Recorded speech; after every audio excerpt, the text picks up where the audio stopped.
बिस्मिल्लाहिर्रहमानिर्रहीम, अस्सलाम वालेकुम। लाखों करोड़ों दुरूदो सलाम मोहम्मद मुस्तफ़ा सल्लल्लाहु अलैहि वसल्लम और आले मोहम्मद पर।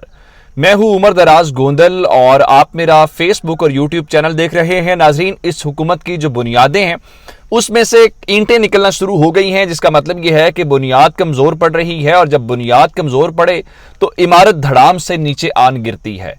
शहबाज शरीफ खुद तो मुल्क से बाहर मौजूद हैं, लेकिन उनकी जो काबीना के अफराद हैं उनकी जानिब से बाकायदा जो इस्तीफ़ों का सिलसिला है वो शुरू हो गया है और शहबाज शरीफ की काबीना के पहले वजीर ने इस्तीफ़ा दे दिया है। इस्तीफ़ा देने वाला वजीर कौन है और क्या वजूहात हैं? इतने दिन उसने कोशिश बहुत की कि वो इस्तीफ़ा नहीं देगा, लेकिन उसके बावजूद इस्तीफ़ा देना पड़ गया है।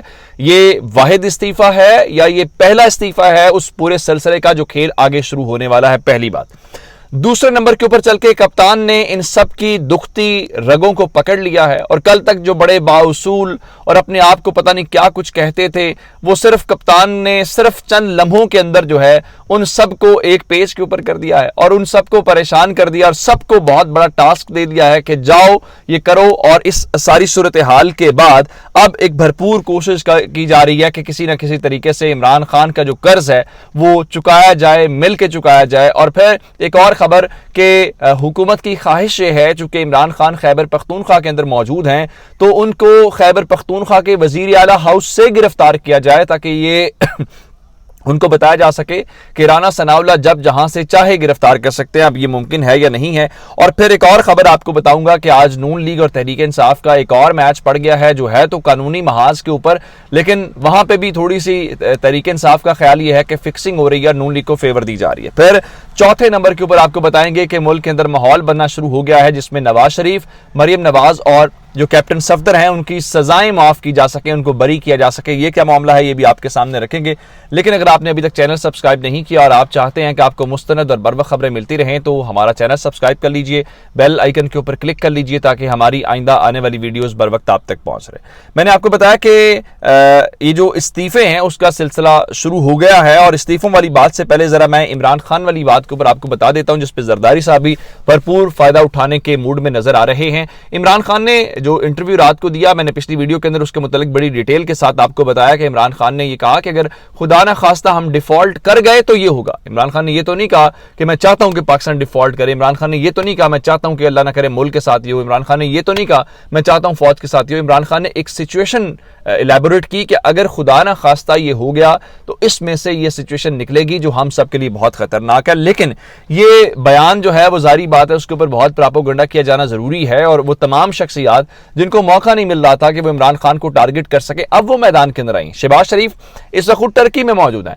लेकिन टर्की में बैठ के उन्होंने अपने आप को जरा कद बड़ा करने की कोशिश की कि मैं जब अपने आप को मुख्तलिफ मुआहिदों के अंदर बिजी किया हुआ है और मैं टर्की के अंदर मुआहिदे साइन कर रहा हूं, उस वक्त इमरान खान जो है वो मुल्क तोड़ने की बात कर रहे हैं। और अगर कोई समझता है कि इमरान खान अवामी ओहदे के लिए नाअहल हैं तो उसे सिर्फ और सिर्फ जो इमरान खान ने इंटरव्यू दिया है वही देख लेना काफी है कि वो इस ओहदे के ऊपर पूरे नहीं उतरते। दूसरी जानिब पाकिस्तान पीपल्स पार्टी ने इमरान खान के इस बयान के ऊपर मुल्क गिर एहतजाज का ऐलान कर दिया और साथ ही जरदारी साहब ने कहा है कि खान साहब ताकत इक़्तिदार हर चीज नहीं होती, अपने कदमों के ऊपर खड़े होकर सियासत करना भी सीख लो। और फिर उन्होंने कहा कि जब तक हम और हमारी नस्लें हैं कोई सोच भी नहीं सकता पाकिस्तान को टुकड़े करने की बात करें। इमरान खान ने कब टुकड़े करने की बात की है?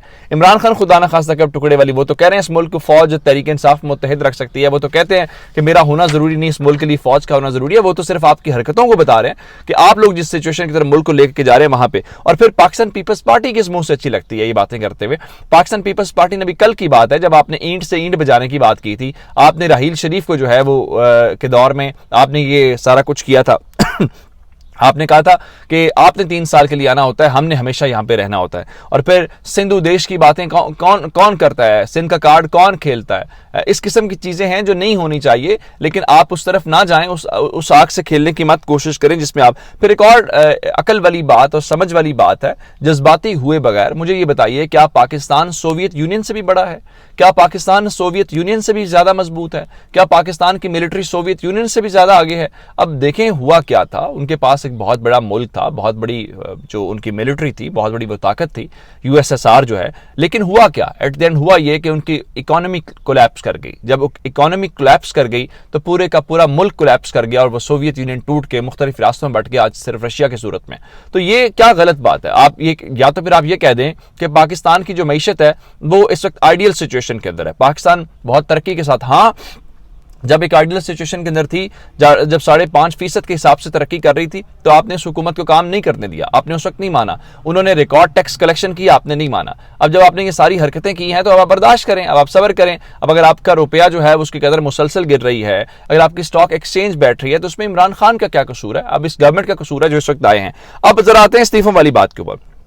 इमरान खान के आने के बाद इनका मतलब ये था कि हम क्रिमिनल्स को, हम कन्विक्टेड को, जिसको चाहेंगे जहां चाहेंगे वो लगा देंगे। और इन्होंने किया क्या? इन्होंने कुछ इस किस्म की अपॉइंटमेंट्स की जो बेसिकली अदालत को पैगाम देने वाली बात थी कि आप जो मर्जी करें, हमने अपनी मर्जी से चीज़ें लेके चलनी है। लेकिन इनका ये ख्याल उस वक्त गलत साबित हो गया जब पाकिस्तान तहरीक इंसाफ ने इस मामले को टेकअप किया और वो कह रहे हैं कि हम आपको करने नहीं देंगे। हर मामले में उसकी अपोजिशन भी कर रहे हैं। और ये सबसे बड़ी जो अपॉइंटमेंट की गई वो रावलपिंडी से की गई, हनीफ अब्बासी की। अब हनीफ अब्बासी का और शेख रशीद का आपको पता है कि आपस में एक दूसरे के ऊपर वो ताबड़तोड़ अटैक करते हैं। तो उन्होंने क्या किया, शेख रशीद ने इस्लामाबाद हाई कोर्ट से रुजू कर लिया और उन्होंने वहां पे ये कहा कि चूंकि ये कन्विक्टेड शख्स हैं, तो एक कन्विक्टेड शख्स को किस तरह से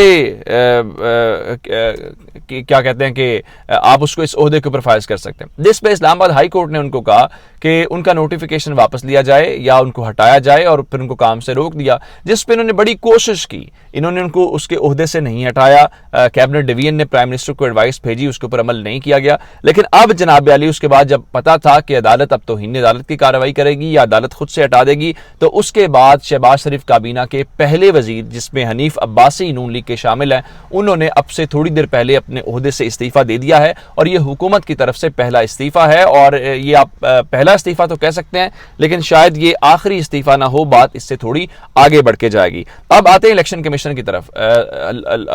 अदालत ने कहा था कि इलेक्शन कमीशन 2 जून को समाअत करे और 2 जून को फैसला करे। फैसला क्या है? 5 मखसूस नशिस्तें हैं, 3 खवातीन की हैं और 2 जो हैं वो माइनॉरिटीज की हैं।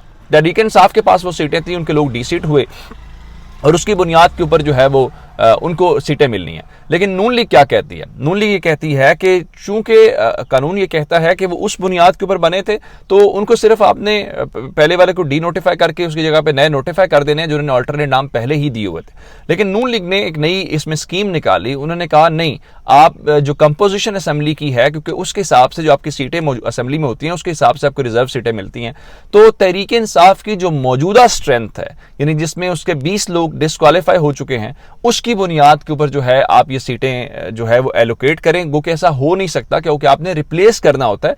रिप्रेजेंटेशन का फार्मूला उस वक्त तय होता है जब असेंबली बनती है। तो इसलिए यहाँ पे लोगों का ख्याल यह है कि इलेक्शन कमीशन के साथ मिलकर ये गड़बड़ ना करना चाहे, लेकिन मेरा ख्याल यह है कि यहाँ पे नहीं हो सकेगी। लोगों के तहरीक इंसाफ बार बार इलेक्शन कमीशन के ऊपर तहफ़्फ़ुज़ात का इज़हार करिए। दूसरी जानिब आज एक बड़े अहम केस की समाअत है और वो एवन फील्ड अपार्टमेंट्स का केस है, जिसमें मरियम बीबी को, कैप्टन सफदर को और नवाज शरीफ को सजा भी हुई और फिर लाइफ टाइम डिस्क्वालिफिकेशन भी हुई। उसमें बर्रियत के हवाले से, यानी 2017 के बाद से अब ये मामला पेंडिंग था 4-5 साल से।